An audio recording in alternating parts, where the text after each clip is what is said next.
What is your life? My honor is my life.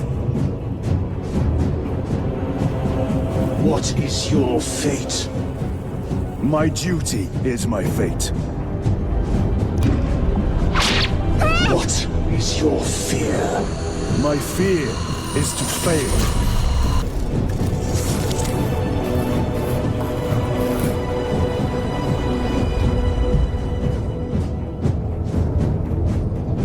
What is your reward? My salvation is my reward.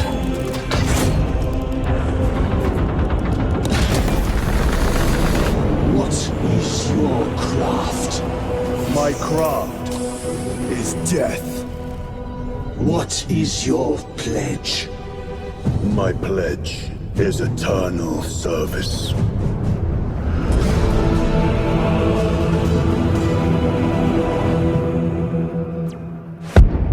Hello, my fellow citizens of the Imperium. As the loyal servant of the Imperium I am, I'd like to talk about the angels that deal in the art of death and proudly embrace their undying servitude to the Imperium. And who better represents such traits than the backbone of the Imperium military, Lieutenant Titus of the Adeptus Astartes. Now, it's my first Joytoy figurine. I wasn't sure whether the Warhammer meat shields would stack up well with my other lines, let it be real life ones or those from the two-dimensional realm. And while I can't say they're on par, I can clearly say they do stand up pretty fair for a 1 out of 18 scale figure, thanks to the bulk the Space Marines possess. That would even make the manliest man come. This is primarily shown through the numbers, as Lieutenant Titus stands at roughly 12 centimeters or 4.6 inches tall. For a better picture, here's Titus next to Gunpla, Kaijus, Figats, and Figma. Breaching into the sculpting department, Joytoy, as being a Chinese manufacturer, is likely said the figure won't retain the kawaii characteristics seen in the Japanese counterparts. And you're right, as just by observing the face, it is evident that the harsh and unrelenting world of the Warhammer 40K universe is well engraved through Titus' expression, as the intent-filled eyes, testosterone-filled nose, mouth that has never seen action before, large and spacious forehead with the added wrinkles, and a Sigma male chin, all combined to depict not just a mere mortal, but an angel that only has one singular focus: to serve the Emperor and the Imperium. But if Titus's manliness is too much for you, there is the standard commander helmet that, by removing the head and placing the helmet in its place, you get not a warp-resistant veteran accused of heresy, but just your standard son of Gullieman.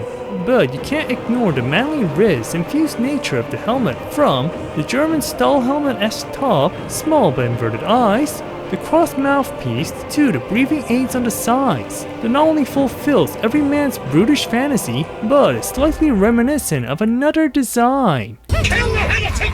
Kill him! And what is a Space Marine? Ultramarines to your hardcore fans. Then the power armor, in which they're able to block most attacks from small arms fire, melee weapons, to projectiles, allowing even a small force of Marines to bring forth a reckoning against lesser beings. Just a shame that everything in the 40K universe evolved to pierce said armor. But credit where credit's due. Joytoy, with all their magical wisdom, was able to bring out the details for each individual component, from the Imperium insignia, the Ultramarine logo, the individual insignias for each Marine, to the weathered paint job applied. But what differentiates Titus from the rest of the Ultramarines was his temporary service to the Xenofocus Task Force Death Watch as a black sheep, in which Titus chooses to honor such service by embracing the chains he was given by Death Watch on his right arm. But for you casuals that are not well acquainted with the Warhammer franchise, it is easy to mistaken the component on the back as a jetpack, especially after being exposed to another sci-fi series. But no, as the component here is a portable nuclear power plant that acts to propel the Mechanicus designed armor. Then why the thrusters? Those aren't thrusters. but in actuality exhaust fans that act to dissipate the heat from the nuclear-powered fuse, so that the armor doesn't overheat and turn our angels here to that of a suicide bomber. But in order to maintain such thick torso, the legs are also required to maintain a similar level of bulk. And oh, do those Astraeus don't disappoint, as Titus possesses a pair of some extra girthy foundations that not only act to dispose any confidence that anime waifus have left, but also act to stomp and pulverize any hostiles that pose a threat to the Imperium, and puts the big G a run for his money. Now, while the 40K universe has become a world where technological breakthroughs have become a thing of the past, it's likely that set inhabitants of the Warhammer universe are not likely to come with a wide assortment of accessories. But oh, I couldn't have been ever so wrong. Like any other humanoid miniature, there are your hands. Besides your fists, there are your trigger hands to fire the bolt rifle, and for close encounters there are these holding hands to wield the chainsword. And while the variety may be slim compared to the likes of either Figma or Mafex figures, Joytoy allocated the resources into the weapons, which is certainly something I'd rather prefer, as I don't have to film each of the hands, god damn it! And the reason why the release window was short if you're curious. But the main armament for the Space Marine is the bolt rifle, in which, while extremely heavy and cumbersome that mere mortals like you and I are incapable of reusing, the genetically modified Marines through their enhanced strength can wield them with ease, and the details that Joytoy applied to the firearm are seen through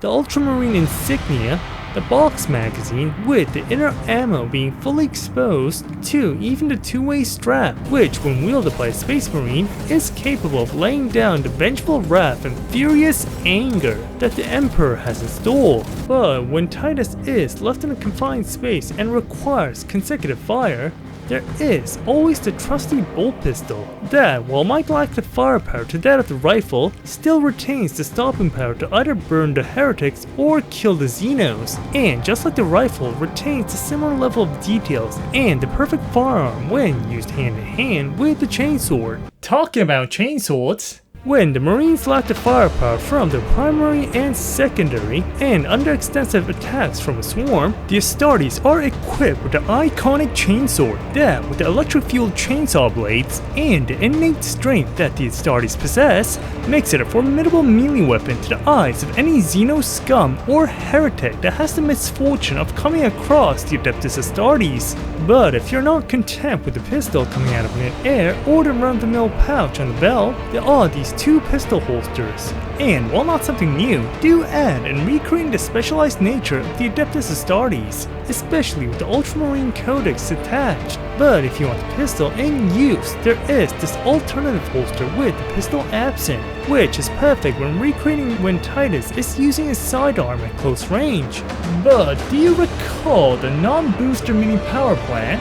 As the power cell can be retrofitted with an actual jetpack by removing the original power cell and rear calf armor, and in their place attaching these alternative pods, in which you have Titus when he's required to cover large areas of ground in a short time, and rather than the simplistic design found in Star Wars jetpacks, the ones used by the Ultramarines are less Tesla and more Hummer, in which they cover a large area, most likely to lift up the heavier build of the Marines, which is seen through not just exhaust ports, but the bigger jet propulsions on the sides, alongside the smaller propulsions on the legs, all of which combine to make a true son of Gullieman that could more or less make a dildo out of their Mandalorian counterparts. Now, as my first Joytoy figure, I didn't know what to expect regarding posability, as figures could range from being fully capable of depicting their on-screen icons to being semi-statues. But oh did Joytoy put in the time and effort in replicating Titus's on-screen appearance. The head can move up and slightly down, and a wide side-to-side movement, while the torso can freely move up and down, side to side. Just be careful, as the figure has a tendency to mutilate itself, and the arms being attached by a butterfly joint allows those arms to move freely and fully replicate when Titus is using his bolt rifle. And if you thought the large and bulky shoulder armor limited movement, and you're right, as the shoulder lift is limited, But then again, you won't see Titus doing a shoulder lift. There is a pretty good bicep movement, and while the elbow bend is good, it is once again limited by the shoulder armor, run-of-the-mill hand movement, and just like the shoulder armor, the legs, due to their dick nature, limits the leg split, but leg movement is still whack. Superb knee bend, pretty good feet movement, for one encased in armor, and a toe bend.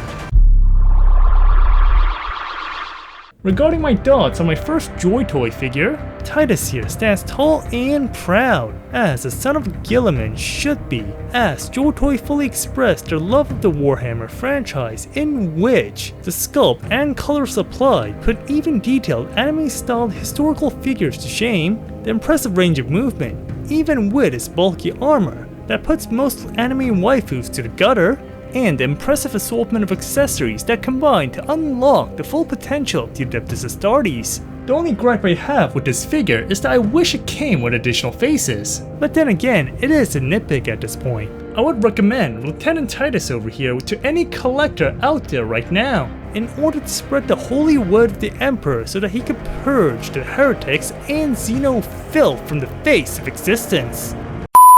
With all that said, I'm gonna give Titus here a ranking of an A+.